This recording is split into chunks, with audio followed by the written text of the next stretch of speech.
So are you feeling left behind by AI and maybe you're over 50? Well, I can tell you, you're not alone.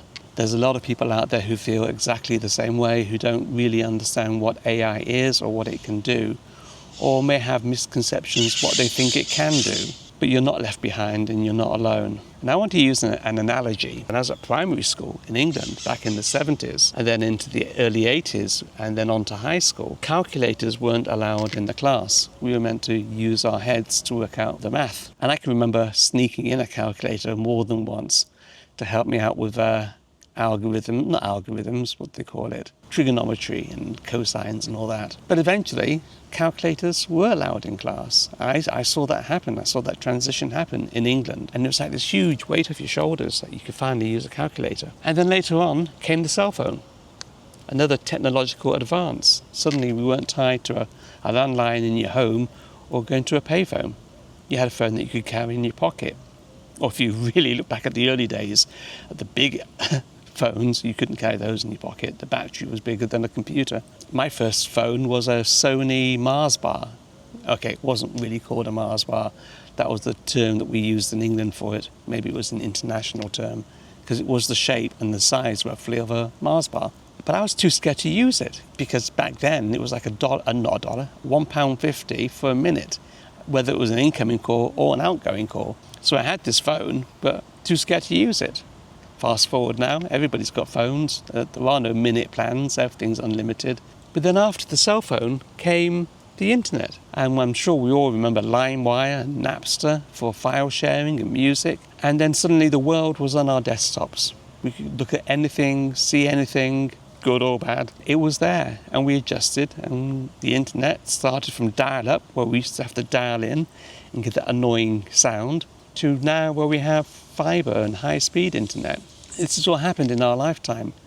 And now here we are in 2025 and we have AI. And I get why you may feel left behind, but it's a tool that we need to learn to use, particularly if you're still working.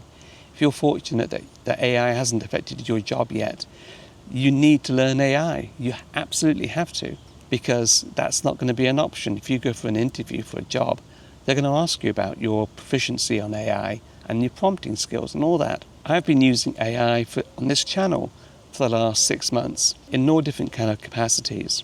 Brainstorming mainly, to be honest with you. But it's a great tool, and a tool not to be afraid of. But like I said, if you're working, it's a tool you really need to start learning to use.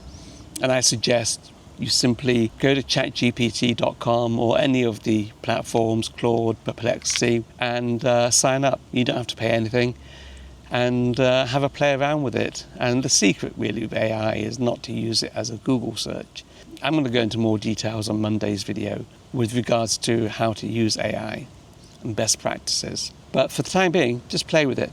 That would be my advice.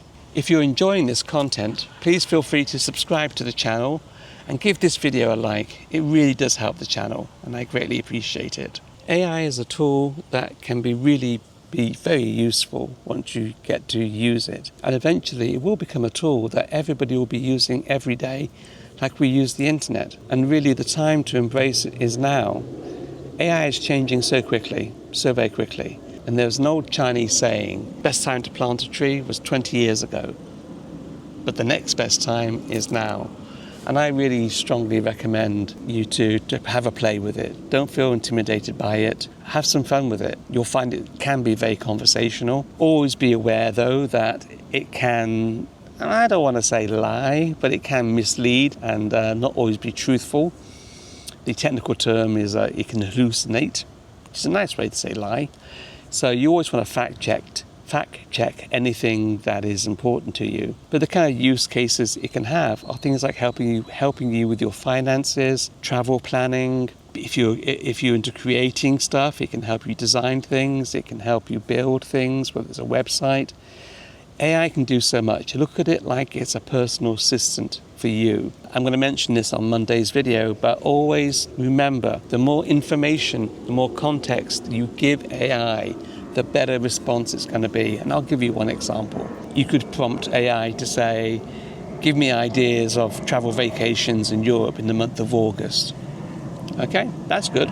That's okay. It will give you a response. But it's going to be a really varied, wild response and probably not exactly what you're looking for. So what you may want to do is something like give me ideas of vacations in France or Italy in the month of August, looking at these dates, preferably a location by the coast that isn't so busy, or maybe a place in the country that's not so busy. The more context you give AI, the better it's going to be and the better answer it's going to give you. And that is the key to prompting. But you have to start using it. And start small. Start small. Even ask it, what can you do? Tell me what you can do. And it'll give you a whole list of ideas. And like I said, join the free plan, and that way you can have a play around with it. And sign up to all the platforms that offer free plans. You can do that. Find which AI is better for you. But in Monday's video, I'm going to go over 5 things that will hopefully help you feel more confident with AI. So I'll see you then. Cheers.